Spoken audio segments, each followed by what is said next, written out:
জানিয়ে দেব এই মুহূর্তে হাতে পাওয়া সর্বশেষ গুরুত্বপূর্ণ আপডেট বাংলা সংবাদ। শুরুতেই থাকছে বন্যা ইস্যুতে ভারতের হাই কমিশনারকে ডাকলেন প্রধান উপদেষ্টা ডক্টর মোহাম্মদ ইউনূস। আকস্মিক বন্যায় দেশের ৮ জেলা এখন পানির নিচে। পত্রপত্রিকায় প্রকাশিত খবর অনুযায়ী ত্রিপুরার গোমতী নদীর উজানের ভারতের ডাম্বর বাঁধ খুলে দেওয়ায় বাংলাদেশের পূর্ব সীমান্তের জেলাগুলোতে বন্যার বর্তমান পরিস্থিতি সৃষ্টি হয়েছে। আর এমন পরিস্থিতিতেই ভারতের হাই কমিশনারকে ডাকলেন প্রধান উপদেষ্টা ডক্টর ইউনূস। এবারে জানাবো আয়নাঘরের সঙ্গে কারা জড়িত জানতে চায় মানবাধিকার কমিশন। আয়নাঘর নামের গোপন বন্দিশালার বাস্তব অবস্থা, পরিচালনাকারী, আটক ব্যক্তিদের সংখ্যা এবং তাদের পরিচয় সম্পর্কে জানতে চেয়েছে জাতীয় মানবাধিকার কমিশন। এদিকে ডুবে গেছে পারিবারিক কবরস্থান, মরদেহ নিয়ে বিপাকে স্বজনরা। বন্যার পানিতে পারিবারিক কবরস্থান ডুবে যাওয়ায় এক যুবককে ১.৫ কিলোমিটার দূরে অন্য আরেক কবরস্থানে দাফন করা হয়েছে। এদিকে ৬ জেলায় বন্যার্তদের উদ্ধারে সেনাবাহিনী মোতায়েন। বন্যা পরিস্থিতির অবনতি হওয়ায় চট্টগ্রামের মিরসরাই, কুমিল্লার বুড়িচং, ব্রাহ্মণবাড়িয়ার আখাউড়া, হবিগঞ্জের শায়েস্তাগঞ্জ এবং মৌলভীবাজারের কোলাউড়া বন্যার্তদের উদ্ধারে সেনাবাহিনী মোতায়েন করা হয়েছে। আইএসপিআরের পাঠানো এক সংবাদ বিজ্ঞপ্তিতে এ তথ্য জানানো হয়। এবারে থাকছে শেখ হাসিনা এবং তার বোনের লাল পাসপোর্ট ইনভ্যালিড। বাংলাদেশের সাবেক প্রধানমন্ত্রী শেখ হাসিনা ও তার মন্ত্রিসভার এবং সংসদ সদস্যদের লাল পাসপোর্ট প্রত্যাহার করা হয়েছে। স্বরাষ্ট্র মন্ত্রণালয়ের সুরক্ষা সেবা বিভাগের সিনিয়র সচিব মোহাম্মদ মশিউর রহমান বিবিসি বাংলাকে বলেন, পদে না থাকলে তিনি আর লাল পাসপোর্ট পাবেন না। পদের বিপরীতে লাল ডিপ্লোম্যাটিক পাসপোর্ট দেওয়া হয়, ফলে সেটা আর পাবেন না তারা। লাল পাসপোর্ট প্রত্যাহার করা হলে কেউ আর তা ব্যবহার করতে পারবেন না বলে জানান মশিউর রহমান। কারণ এই প্রত্যাহার অনলাইনে করা হয়েছে। আমাদের এটা তো ই পাসপোর্ট, এটাকে সিস্টেম থেকে প্রত্যাহার করা হয়েছে। এখন আমাদের ইমিগ্রেশন দিয়ে এই পাসপোর্ট দিয়ে কেউ যেতে পারবেন না। এবং সর্বশেষ জানাবো আন্তর্জাতিক সংবাদ। পাকিস্তানে বন্দুকধারীদের হামলা, ১১ পুলিশ নিহত। পাকিস্তানের পাঞ্জাবে বন্দুকধারীদের হামলায় অন্তত ১১ পুলিশ নিহত এবং ৭ জন আহত হয়েছেন। বৃহস্পতিবার প্রদেশের রহিম খান ইয়ার এলাকায় কাচা শহরে এ হামলা চালানো হয়। এতক্ষণ শিরোনাম শুনছিলেন, এবার বিস্তারিত। প্রিয় দর্শক, আপনি যদি এই চ্যানেলে নতুন হয়ে থাকেন, ভিডিওটি দেখতে দেখতে চ্যানেলটি সাবস্ক্রাইব করে আমাদের সঙ্গেই থাকুন। আর এই ভিডিও সম্পর্কে আপনি আপনার মূল্যবান মতামতটি কমেন্ট বক্সে জানিয়ে দিন। আর হ্যাঁ প্রিয় দর্শক, জানিয়ে দিন ভিডিওটি কোথা থেকে দেখছেন। বন্যা ইস্যুতে ভারতের হাই কমিশনারকে ডাকলেন প্রধান উপদেষ্টা ডক্টর ইউনূস।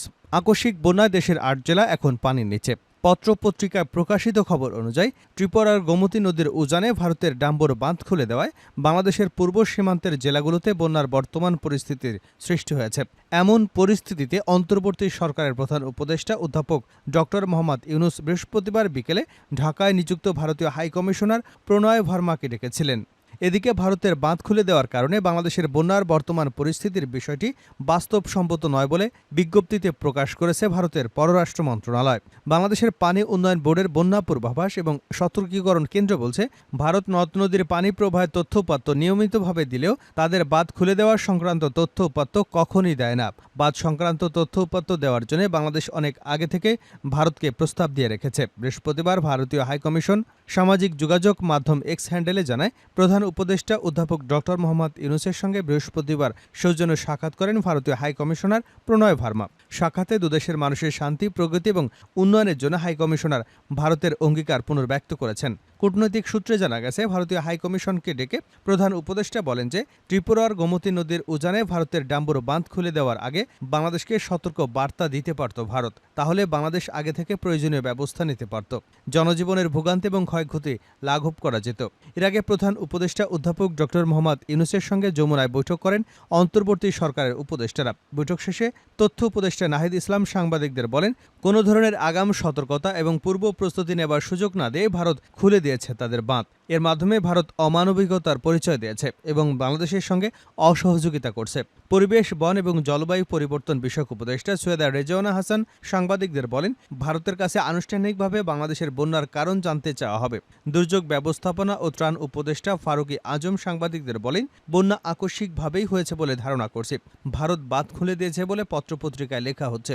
এনে উপদেষ্টা পরিষদে বৈঠক হয়েছে। আমরা ভারতের সঙ্গে যোগাযোগ করবার চেষ্টা করছি। ভারত পানি ছেড়ে দিয়েছে বলে শোনা যাচ্ছে, সেটা তথ্য আমাদের কাছে নেই। সরকারের পক্ষ থেকে ভারতের সঙ্গে যোগাযোগ করবার চেষ্টা হচ্ছে।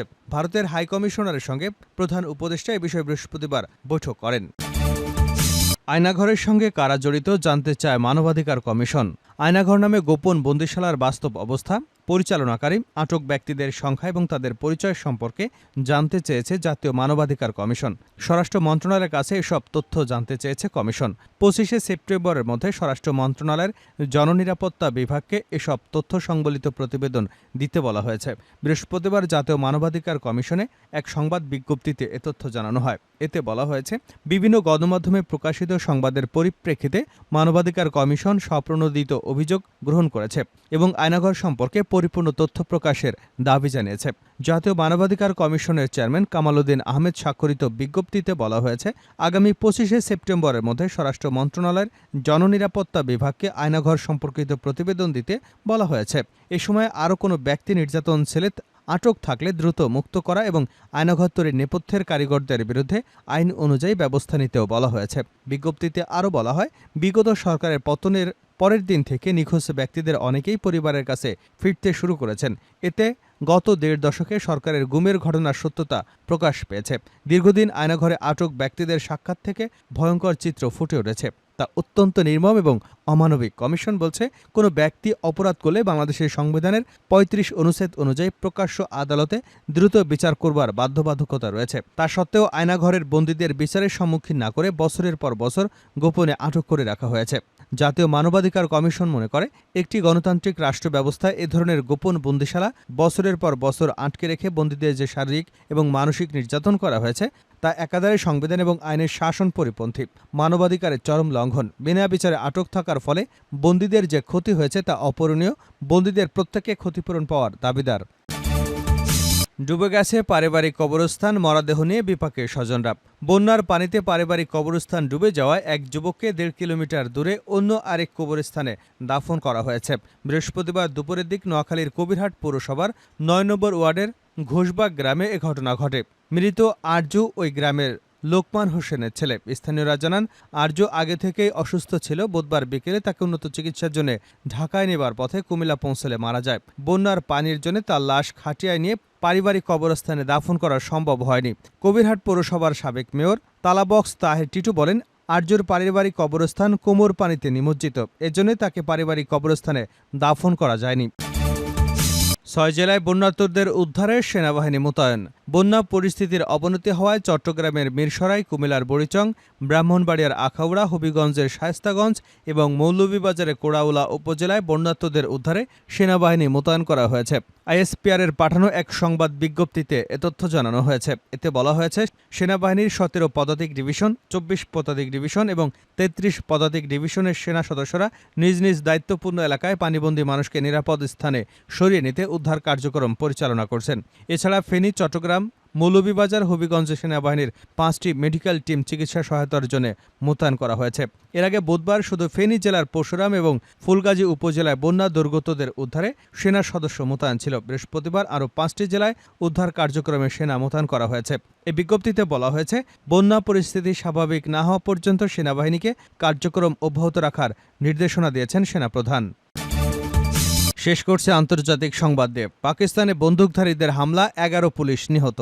পাকিস্তানের পাঞ্জাবে বন্দুকধারীদের হামলায় অন্তত 11 পুলিশ নিহত এবং 7 জন আহত হয়েছেন। বৃহস্পতিবার প্রদেশের রহিম ইয়ার খান এলাকায় কাঁচা শহরে এ হামলা চালানো হয়। পুলিশ জানিয়েছে, ডাকাতের সন্ধানে রহিম ইয়ার খান এলাকায় মরুভূমিতে টহল দিচ্ছিলেন ওই পুলিশ সদস্যরা। এ সময় তাদের উপর হামলা চালানো হয়। হামলাকারীরা রকেট চালিত গ্রেনেড ব্যবহার করেছে।